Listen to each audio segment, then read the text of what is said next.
Hello again, and welcome back to Base Bible Study. In this session, number 7, we're going to take a deeper dive into Paul's letters. In the last video, we talked a bit about the early church, and we did talk about Paul's overall career, but now we're going to take a little bit of a deeper dive, again, into the letters themselves, some of the highlights of how they were written, and how we can read those letters. So to recap, let's talk a little bit about Paul's career, just to kind of refresh our memory. So again, Jesus's ministry was about 30 to 33. Paul's conversion soon after that. He spent some time in Cilicia and Antioch, about a decade or so, learning Christianity, talking with the disciples, figuring out how to preach his gospel. Then he went out on his first journey. Soon after that, the Jerusalem Council happens around 51. And at that point, again, we will remember that the council gave Paul permission to go out to the Gentiles and spread the gospel. And boy, did he ever, right? So the second journey happened almost immediately after that, the third journey close on its heels. And it's during these journeys that we begin to see the flowering of the literature of these letters start to come out. First Thessalonians, Galatians, Philippians, Philemon, the big letters, Corinthians, Romans. And then finally, his last journey to Rome, where he was imprisoned and likely martyred around 64. So again, that's the overall career. Now, let's talk a little bit about the letters again. As we've talked about before, there are kind of 3 buckets of letters we might talk about with Paul. There are the letters that have always been understood to be authentically Pauline. Those are the ones in red. There are also a set of letters that have always been understood to not be written by Paul. Those are in blue. But the ones in green are debatable. There's division of thought in scholarship about whether or not these are originally Paul, partially Paul, or written by Paul's disciples or other people in the church continuing his tradition. All valid literature, but it was a very common kind of writing called pseudepigraphical writing, and we'll talk a little bit about that at the very end of this video. But how do we read Paul? How do we read these letters? Well, Paul was not unusual. He was a letter writer in the first century of ancient Rome, and he used the standard way of writing a letter at that time, just like we would send emails or however we communicate.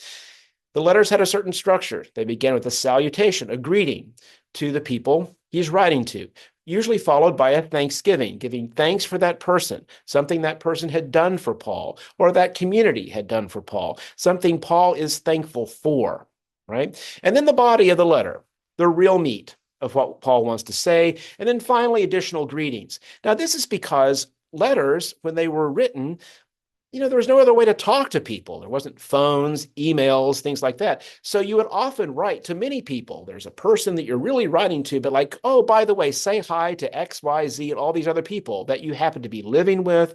They're in your same community, right? So you accomplish a lot with one letter. Most of these letters would be dictated to a scribe. Paul didn't write them. Right? A scribe would have written them. Occasionally, you'll see Paul make these little interesting comments like, look at how I write these letters with my big hand and all that.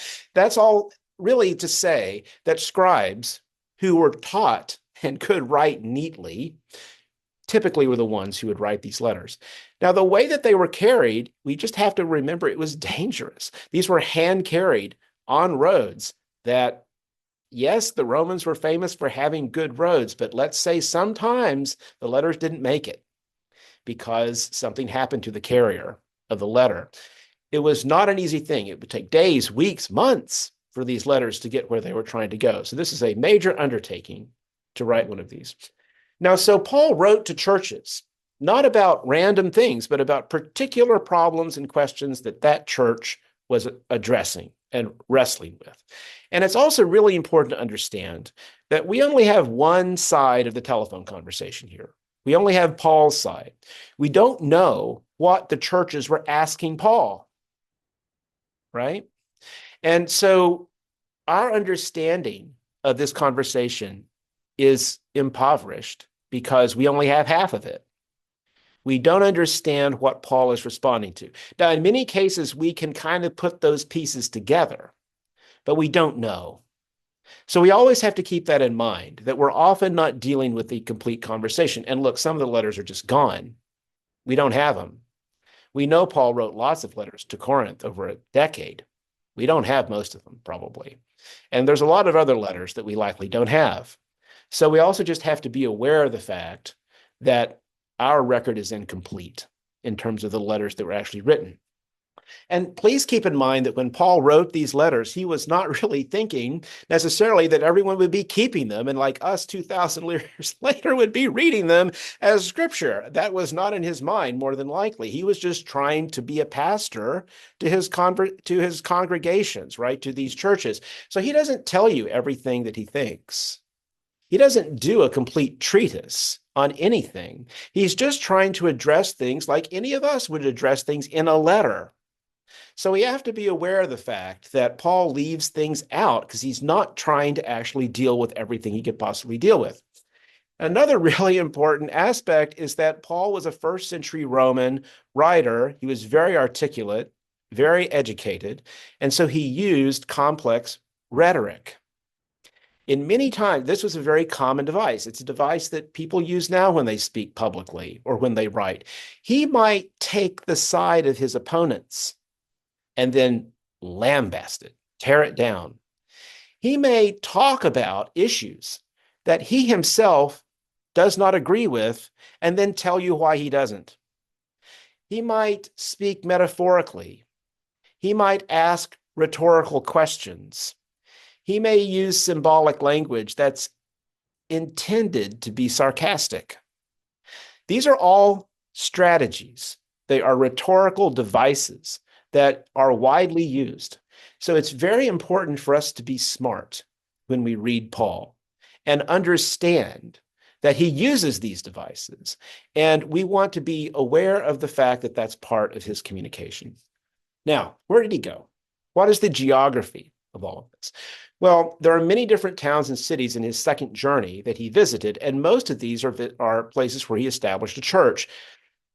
Ephesus, Philippi, Thessalonica, Athens, and Corinth. And he did not, as far as we know, establish a church in Athens.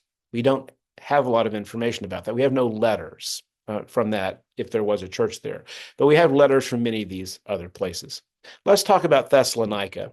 Thessalonica up there at the top was the capital of Macedonia, an important city. It's the earliest letter that we have. It's the earliest writing that we have in Christianity that survives.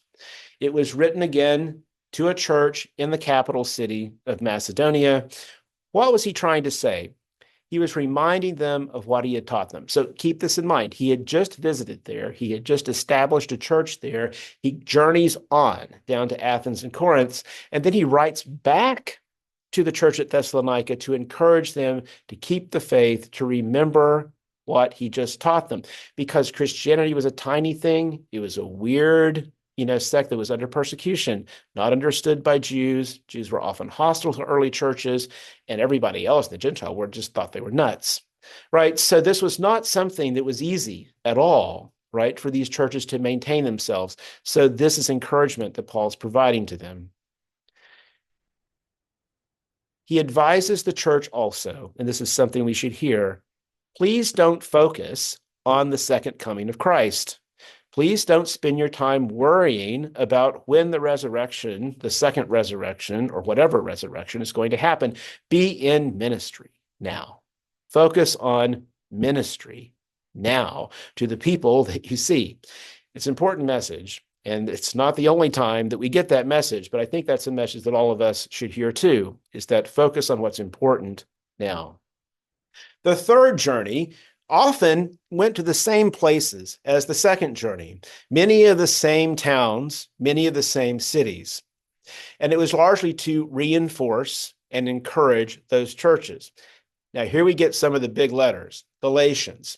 Now, Galatia is actually a region, not a particular place, not a city or a town, but a region. And this letter is often called the Magna Carta of Christian freedom. Well, why? Let's first also say that this letter is an angry letter. Paul was not happy. Right? Now, why was Paul not happy? Because there is a serious theological problem happening in Galatia. Paul's whole message, if you remember from the Jerusalem Council, is that you don't have to be Jewish to be Christian. A Gentile can simply become Christian through the grace of God, through faith in Jesus. But people were coming behind Paul saying, no, no, no, no. You have to follow all the Jewish law. You have to be circumcised, etc. And this just made Paul extraordinarily furious. And it shows in the letter. Let's just say that. But like the one part of it, this is not one of the more profane parts of the letter, honestly. Paul is so upset about this, but yet we know that a person is justified not by the works of the law, but by faith in Jesus Christ. So that's the freedom. It's freedom from the law. You don't have to follow the law of Israel. It's faith, right? Grace received through faith is the major point here. All right, Corinthians.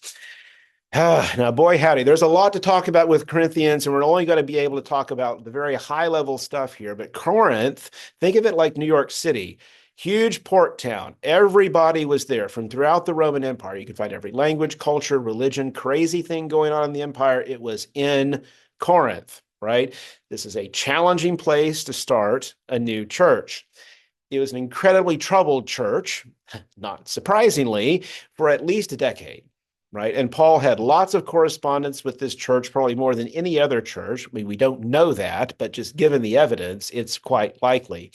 He addresses division after division, all these controversies that are happening in the church. And this is why it's really a gift to us, because we have controversies in our churches. You might not have noticed. And this letter is quite apropos. It directly addresses how we can think about controversies in churches. And Paul is being a pastor here. Paul, not as much a theologian, he's trying to help churches see how they can work through differences. It's very practical stuff like marriages, like divorce. How do we dress when we go to worship? How do we not disenfranchise our poor neighbors when we have the Eucharist, right? How do we deal with the fact that some people don't like to eat a particular kind of meat, right? Hello, like vegetarianism, various kinds of diet restrictions, various kinds of things that we would talk about in modern society. In his time, in Paul's time, it was meat that was being sacrificed at the temple of Zeus or Apollos that the Jews and other people thought as being tainted because of that. All of these kinds of controversies are actually incredibly modern, right? And very in line with many of the things our own churches deal with. And in response to this, if you want to talk about Corinth, putting a theological imprint on this, well, here we go. Spiritual gifts, right? His main response to this is gifts of the Spirit should be where the churches are really trying to grow and concentrate on developing these. Wisdom, knowledge, faith, the list here. And the big one, of course, is love.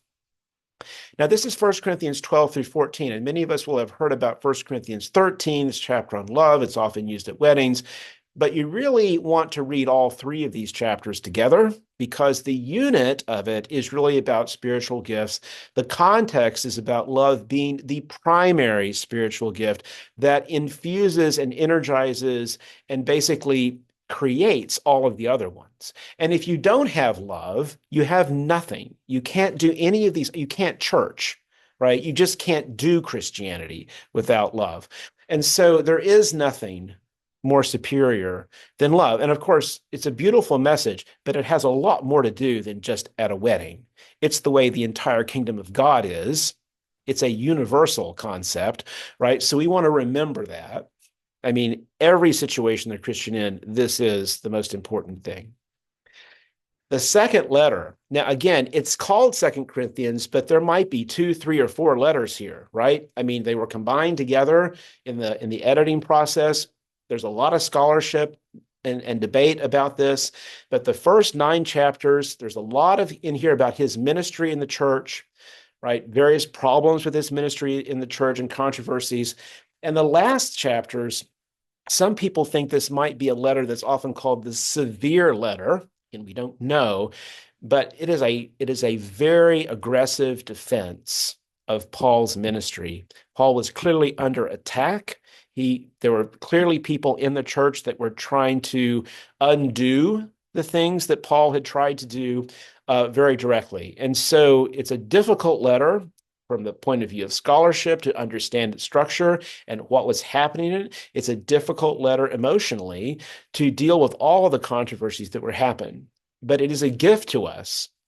Churches are complicated. It's messy at times. And this is certainly something you see. Romans. Now, here we have a different story a bit.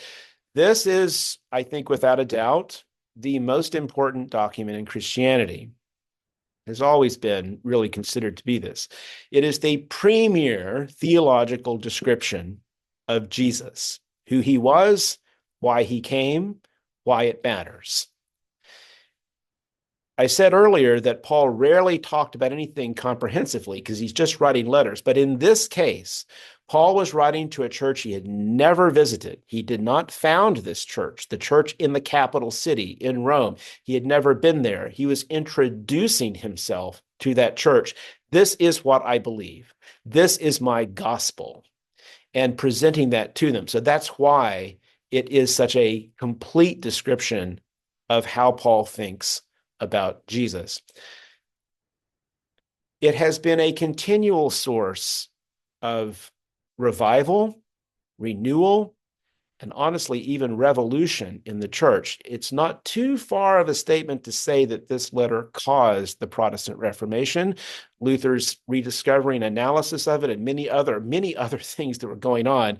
But the Reformation of Wesley, of the Anglican Church, Barth, it's just an enormous list of people that were incredibly influenced, right, by this writing.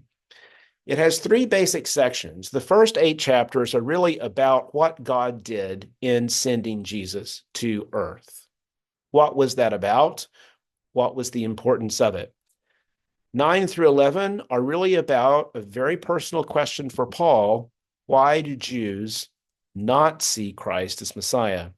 How do we deal with the problem of Jewish unbelief? And then the final chapters are, if all of this is true, how should we live? Ethics. So this is one of the most beautiful descriptions of Christian ethics around, right? So a beautiful book. It's not the easiest book to read, not surprisingly, because it has so much within it, but it's well worth study and review. So quickly to summarize the overall message that we get from these letters.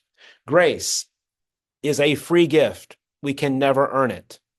It's God's gift to us while we were yet sinners. We access the gift through faith. That is our response to God's gift of grace to us. The cost of this grace, and there are many ways of understanding this, and this is atonement theory, and there's many different flavors of that. But basically, to say the cost of this grace is sacrificial, right? The sacrifice of Jesus, the death and resurrection of Jesus. It is through this faith, our response to God's gift of grace, that the Holy Spirit dwells within us and transforms us into disciples of Christ. There's that transformation of us by the Spirit that really elevates us to our full humanity, what God sees us as becoming in terms of ministers and disciples. That life that God calls us to, that the indwelling Spirit allows us to become, is a life of loving service. All right, 1 Corinthians 13, right? Without that love, there's nothing there, right? There is no Christianity, there is no faith, there is no walk of discipleship without love, because nothing other than that can save us. God's love is the only thing that can, not anything that we do. So before we end, I just want to say a couple of words again about the end of Paul's career and of some of the other letters that are pseudepigraphical. Paul's final journey to Rome occurred in the early 60s. It was a very interesting voyage across the ocean with shipwrecks and many other adventures. Finally ended him up in Rome, in prison, when he was martyred in around 64. Let's talk briefly at the end about these pseudepigraphical writings. What is the point here? This was a common practice. There were no copyright laws, right, in the first century. This is a common practice where an individual would write in the name of another, typically a teacher, an authority figure, someone who they were the disciples of this person. Very commonly, there would be a school of disciples around teachers like Paul or anyone else. And it would be those students, those disciples that would write in the name because they were part of this school of thought. This is Paul's school of thought, or this is Isaiah's school of thought, or Jeremiah's, or whatever. And they would write in the name of that person. They would apply the teaching of their teacher to new situations. So the teacher may have passed on 10, 20, or 30 years before. Now they're applying the teachings to modern issues. So these are the letters that some scholars will ascribe to pseudepigraphical writing. It's not the most important element of any of this, but it is something just to be aware of, that there very likely are additional writers in the school of Paul that were contributing to what we now have as the New Testament. So in summary, Paul's legacy is incredible. What I'm showing here in the darker blue are those areas of the Roman Empire that became Christian by around 300. And then you can see in another 3 centuries how Christianity grew. And all of these little places are really spots, right, from where we're talking about Galatia to Thessalonica, Corinth area, and then into Italy and other places where Paul lit all of these fires, right, that grew and grew and spread. And so it really is the fact that anyone outside of Israel is Christian is the legacy of Paul and this explosive ministry, right, following the Jerusalem Council, made possible by all of these letters, all this correspondence, and his tireless ministry. So I hope this helps give a little understanding of Paul and his writings, and hope to see you in the next video.